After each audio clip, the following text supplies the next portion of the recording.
I took my digital trading card game, the Summoner's Nexus TCG, to PAX East, and in this video I would like to share the experience of what that was like. For a little bit of background, the Summoner's Nexus TCG is a digital indie trading card game that I've been working on for the last 4 odd years.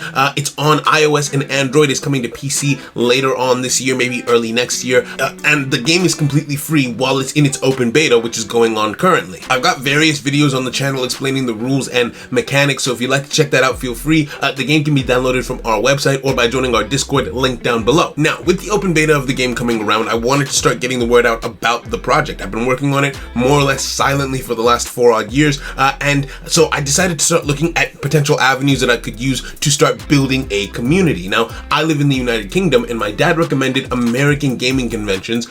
Apparently, those are just really, really big. I had started going to conventions in the United Kingdom, but he told me to try and broaden my horizons, so I did. I applied randomly to a couple different conventions that were happening in the States, and I didn't really think too much of it. I was very doubtful this late in the game that a lot of them would have space, but PAX East actually got back to me about a month, I would say, before the convention when I asked them for a space. Now, communication between me and the PAX team was somewhat slow. I'm assuming that, coming closer to the date of the convention, they were a lot busier. And so I actually booked my flight before I had total confirmation of my position in the expo because the ticket prices were going up by the day. My American passport was expired, so I flew on an ESTA, though I've since learned that you can fly on an expired passport, so that was a bit of a waste of money, but it didn't break the bank. I did the car rental and the ticket all through Expedia. I never travel solo, so in truth, I didn't really know what to do. I'm not very big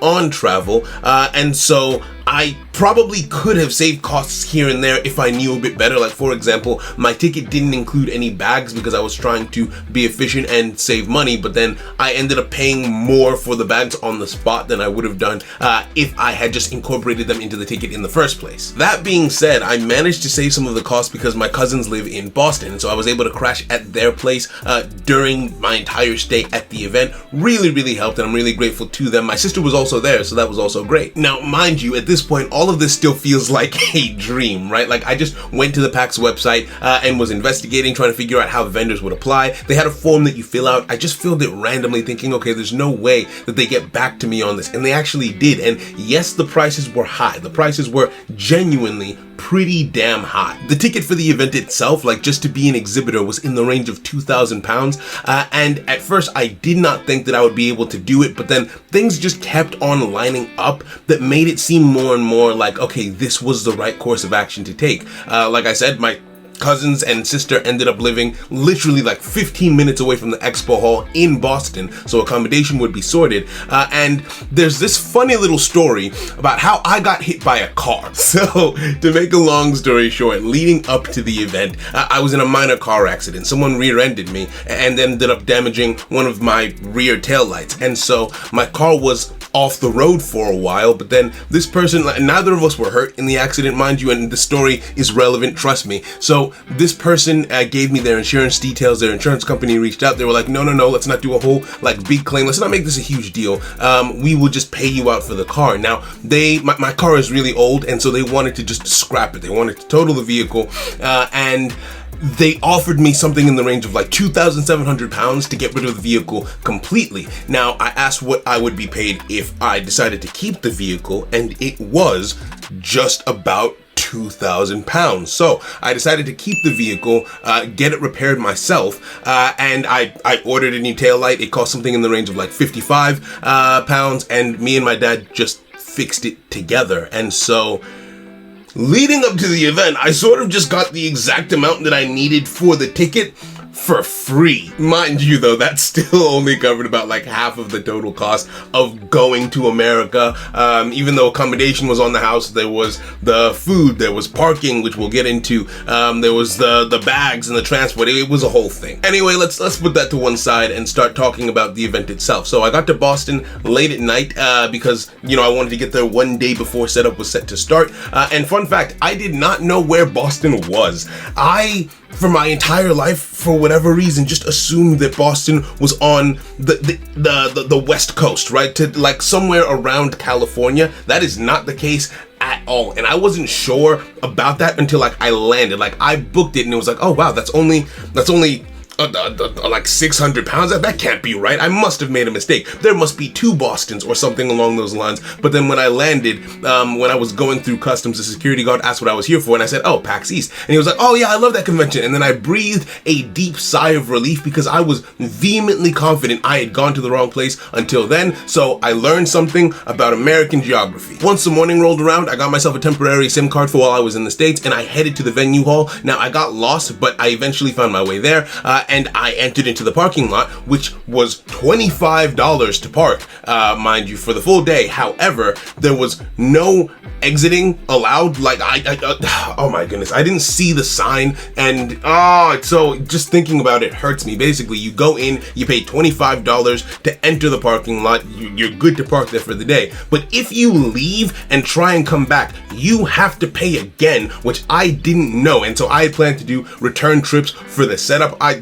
Don't even get me started on the parking. It was exorbitant, but whatever. It took me ages to actually find out like where I was supposed to go to get like my vendor pass and then find my table and so on and so forth. I eventually did though. You navigated to the front of the hall even though you come in from the back, and I managed to get 3 passes for being a vendor, important for later, and I met one of my neighbors, but only one, that's also important for later. I started setting up and I was there extremely late on day 1. I'm talking like around like 9 p.m. ish. Everyone had basically left by the time I finished setting up my booth, but I was happy with how it looked, right? Like it ended up coming out in a way that I was relatively proud of. Now, it's time to get into the first day, and unfortunately, well, how do I put this in words that convey exactly how this convention went on the first day? I think that if you told me the day 1 could have gone any worse than it did,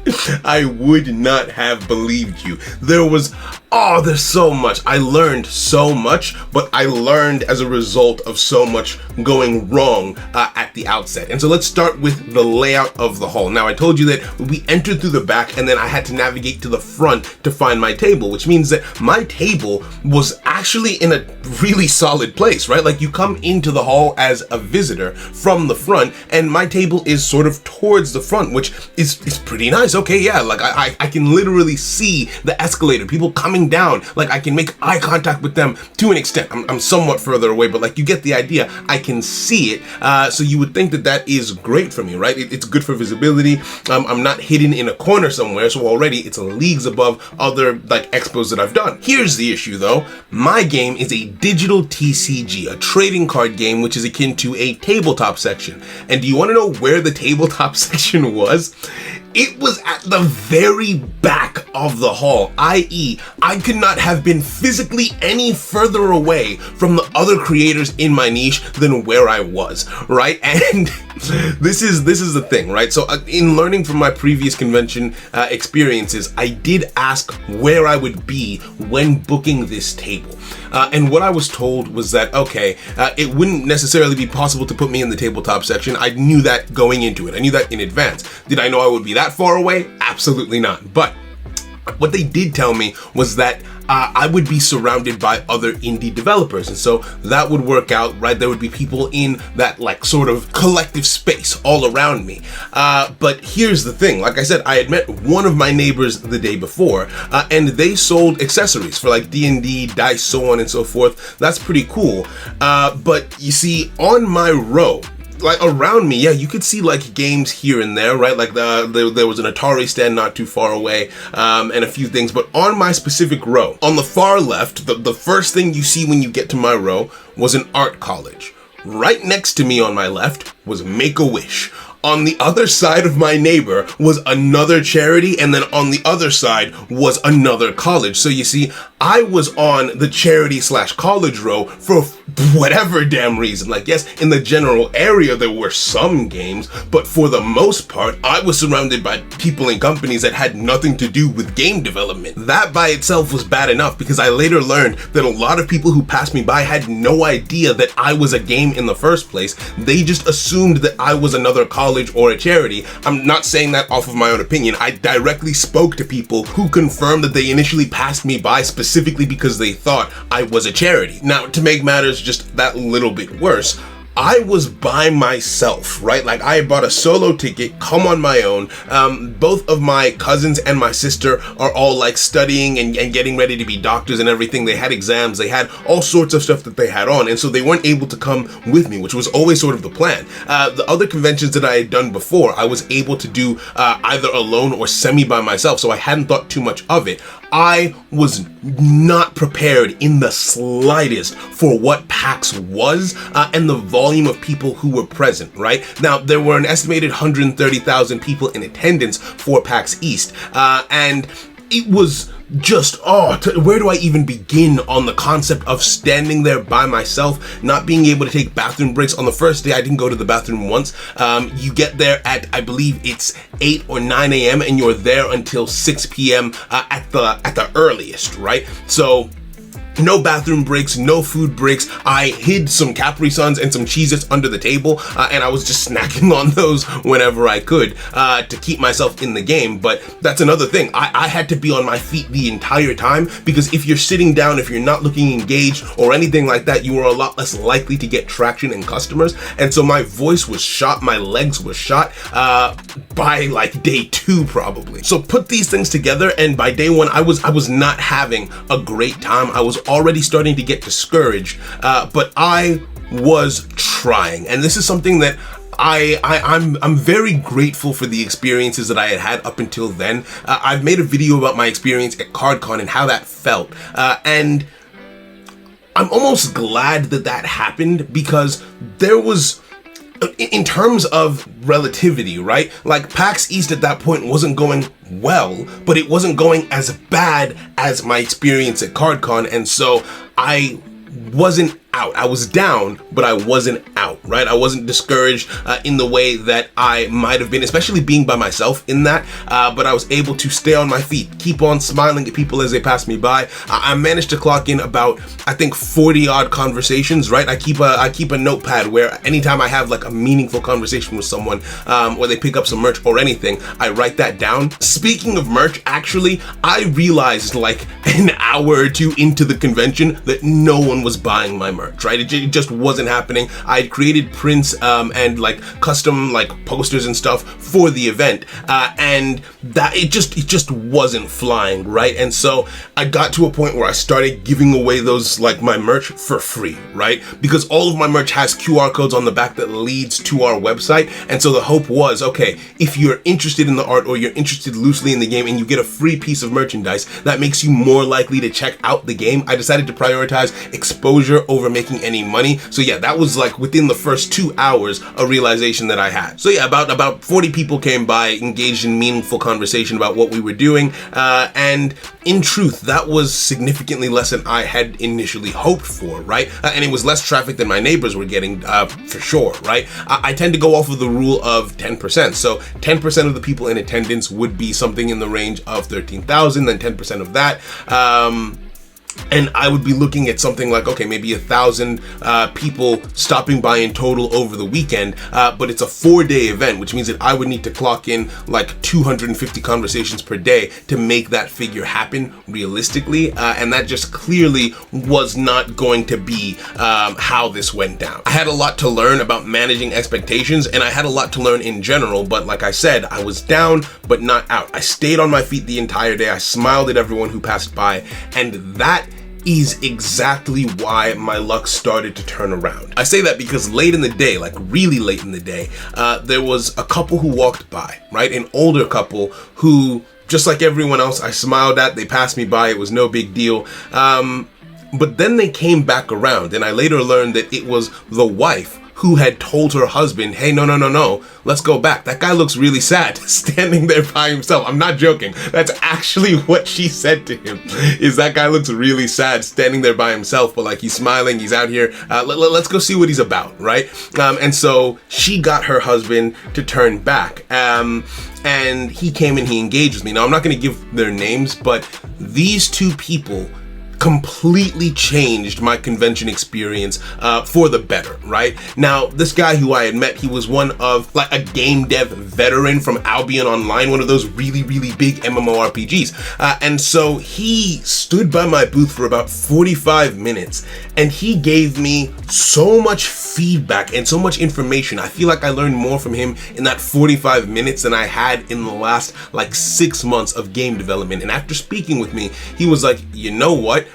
You are probably about 3 months out from when you should have come to PAX East, and I don't want that to discourage you from coming again. There was so much that I could improve on. He's the one who pointed out to me that I looked like a college, because all of my banners, up until now, I've only really been at like gaming conventions or at places where one would expect me to be a game. And so the banners that I had gave you a little bit of information, but they didn't specify that I was a trading card game. They didn't specify that I was a digital game, or so on and so forth. Right? Like if you came closer and like really got into the nitty and gritty of what those flyers and my banner said, you could get an understanding of what I was doing. But like he himself said, he initially passed me by for that very reason. So he gave me tips on things like that, but he also looked at like the nitty and gritty mechanics of my game and gave me feedback there. And then after all of that, he invited me out with some of his friends that evening, right? He was saying that they were doing a powwow at one of the hotels that like the vendors tend to stay at for the convention. He told me to come by around like 11:30.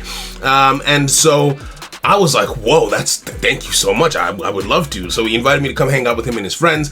And this was, honestly, it turned things around for me. Like, it gave me that burst of like energy I needed to get through the first day. We were already close to the end anyway, but like it really did turn things around for me in a big way. Now, he didn't have any business cards on him at the time, but he told me exactly where to find him. Guess what goes wrong? So I go out with my cousins that evening, and when it gets close to the time where I'm supposed to go and meet him, I head on out towards the Omni Hotel, and God, I hate Boston. I can segue. Can we just have a tangent? Boston is the worst place in the world. I've never hated a place before. I have never felt rage towards a location before, but I get it now when people say that they hate a place. Like in Boston, they have like, oh, the roads, the potholes, the tunnels. If you go into a tunnel in Boston, you won't have any sat nav. Like I don't know what they made their tunnels out of, maybe titanium or something, but you don't get any signal, and they have intersections in the tunnels, so you drive into the intersection and you just have to pray that your exit isn't one of the ones in the tunnel, because your sat nav won't tell you that that's where you're supposed to go. It's a whole thing. Not to mention, I'm driving on like the opposite side of the road from what I'm used to. I'm flustered, I'm frustrated, I get lost for an hour. By the time I make it to the Omni Hotel, it is like, I want to say 11:45, 12, something in that range. And I look around and I can't find this guy anywhere. I am so flustered. I am so panicked. I see one or two people that I had met during the convention, but I felt so anxious. I felt like I was gonna throw up. I felt like I was gonna cry, if I'm being completely honest. And so I was there for like 20 minutes. I tried to like find a way to talk to the people around me, but I really struggle in social situations, right? People who know me know that I'm not one for socializing. And so I left. And when I got to the parking lot, they tried to charge me $55 to leave, even though I was only there for 20 minutes. But I went and parked outside the barrier, and I just went to go and like beg the people in the office, and they let me slide on an $11 fee. Apparently they hike up the fees during events like this. But yeah, anyway, I was extremely discouraged after that, because I didn't have this guy's contact details. I thought that I had just blown my one shot, and I just went home and sat in my cousin's backyard for like an hour and a half in the dark, and just...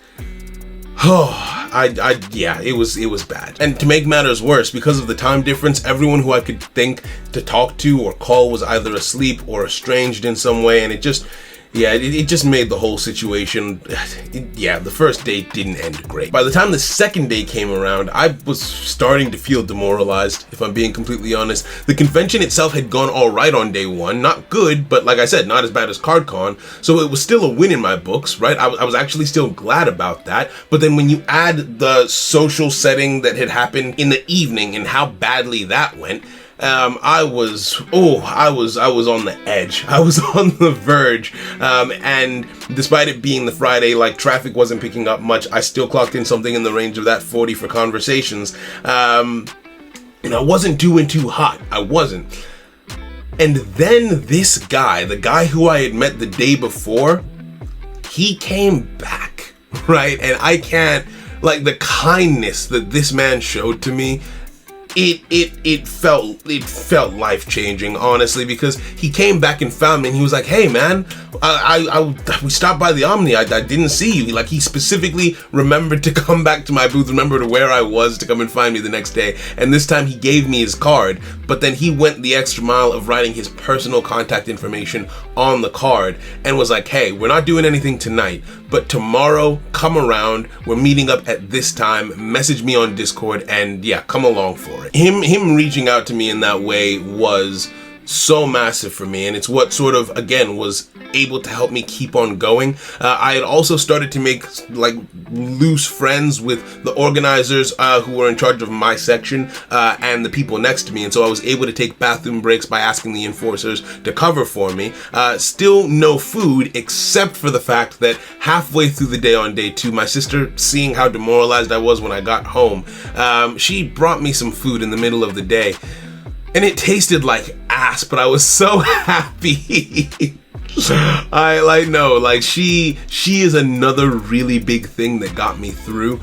I don't know how I would have really seen it through without her input. Anyway, day 2 came to an end, and I tried again to go to like one of those hotel socials, and I'm not the greatest in social situations. Even though I went, I didn't manage to talk to anyone, right? I panicked again and I left after about 15 minutes. Now, put all of that to the side, because day 3 is the day where it feels like everything changed, right? Now, the first very big thing is, this was a Saturday, right? And it's been said that Saturday is the biggest day and busiest day for traffic. So just getting into the expo hall, there was like such a huge crowd. It was so much more than it had been on like the other day. So that was the first thing. The second thing was that my big sister decided that she was going to come with me for half the day. Even though she had exams to study for, she came along with me. That way we could like bounce off of each other. She would be there to encourage me, but also to like stimulate conversations, because what we found was that like, and this was something that the person who had spoken to me recommended, people want to know what's going on. Like, if they see you by yourself being all lonely, they're not going to be as interested than if they see 2 people bouncing off of each other and having fun, because they want to come and be involved in whatever's going on over there. So she came along with me as moral support, which was awesome. And lastly, I made a poster, or rather I had one of my team members make a poster on the fly that said free TCG in big bold letters. And while I didn't have enough time to make a brand new banner, what I could do is use the iPad display that I had as part of my setup to display that banner for everyone to see. So now anyone who passed by would know that, okay, no, this guy isn't a college or a charity. This is a trading card game, a free trading card game that I can come and check out. And my God, the difference that all of that made. So for one, we clocked in about 67 conversations on that day. It was amazing. I had so much fun. Like, it was the first time that it didn't feel hard. Was like, I had my sister with me, we were bouncing off of each other. Everyone who came by, because they could read what was on the poster, we were only attracting people who were interested in like the right niche, and so I was able to have fun conversations with them, and so on and so forth. So it felt like I was really doing it, like I was really building and learning. And yes, my sister had to go about halfway through the day, but I didn't even feel bad about that, right? Because she really, really set me up for success. And she also got me talking to the guys in the booth on the left of me, the Make-A-Wish people, right? Now, we had talked sparingly here and there because my little brother, for those of you who don't know, has leukemia, and so Make-A-Wish sent him to Disneyland. I think it was earlier this year, actually. And so when I told them about that, they were really, really interested. They were like, oh, wow, that's so good. Well, not good, but like, your brother's a Wish kid. We're glad that we could do that for him. And so it was sort of like a jumping off point for conversation. And then my sister propped me up a bit more. And by the end of the day, me and the guy next to me were just chatting, right? We were just having a good odd time. And when the day ended, he asked me out for a beer. And my gut instinct was to say no. But I decided to take the plunge, and I was like, you know what? I don't drink, but I'm gonna come with you. Like, I'll get something else. And he actually bought me a mocktail, right? So that was fun. Me, him, and one other guy, we just sort of like spent the day, or the afternoon rather, just chopping it up in a bar. Now, a funny thing that happened was I went to go drop off my stuff in the car before I met them at the bar, and I started like looking for them.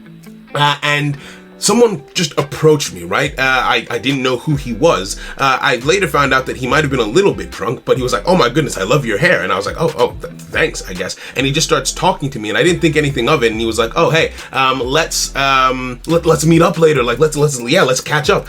His name was Ali, and I was like, "Oh yeah, I'm Saul," and everything like that. And I didn't think, I thought it was just gonna be like one of those passing conversations where people are like, "Oh yeah, let's meet up sometime," but they don't actually mean that, right? So I go on, meet up with the guy from Make-A-Wish and his friend, and we end up spending like a good chunk of the afternoon/evening together until it's about time for me to meet up with the guy from Albion Online. And it was just a really wholesome, fun interact. Like, I was having fun. And then when I was getting set to leave the lobby that we were at and go and join the person who had invited me out, I ran into Ali again, and I say I ran into him. No, he approached me and he was like, "Oh my goodness, Saul." So first of all, he remembered my name.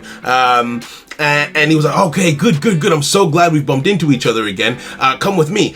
And he just starts introducing me to a bunch of people that he knows, like just a bunch of his friends in the hotel lobby. And I had no idea what was going on, but he was so nice, right? Like, he was genuinely just like a really genuine and kind person. And so I don't know if it was that he could tell that I felt awkward. I don't know what it was, but yeah, and just like that, I was talking to people. I was networking a little bit. I exchanged cards with a few of them, and again, it didn't feel like work. It didn't feel like pushing an agenda. It just felt like being able to socialize. And so I was very grateful to him for that. I took his contact details, and apparently he knows a lot of people in Boston. Apparently he's oftentimes like part of the PAX East scene. So I really hope I get to see him again when I go next year. And I will be going next year because, and this is the icing on the cake, I go over to meet the guy from Albion Online, and I find him at the other hotel, the Omni. And he tells me, "Okay, good. I'm glad you're here. Come this way." And he brings me to a table with a bunch of his friends, a bunch of older people. And we end up sitting down and having these discussions. And they are, one, so wise, have so much industry experience. Like, one of them was a community manager for Cartoon Network for a few years. One of them was, I think, a director at Sony. One of them owned a marketing agency. And like, it was insane, right? And so they all seemed really interested in what I had made, especially the route that I had taken to make it. They were like, "Wait, so you have limited game dev experience, you're not in the industry at all, and you just made a game?" And like, they found it quite interesting to the point where one of them asked me to join a panel, which is really cool. And then the guy from Albion himself is doing like this thing where he's promoting indie games and allowing them to come into a more public space. He invited me to that, also really cool.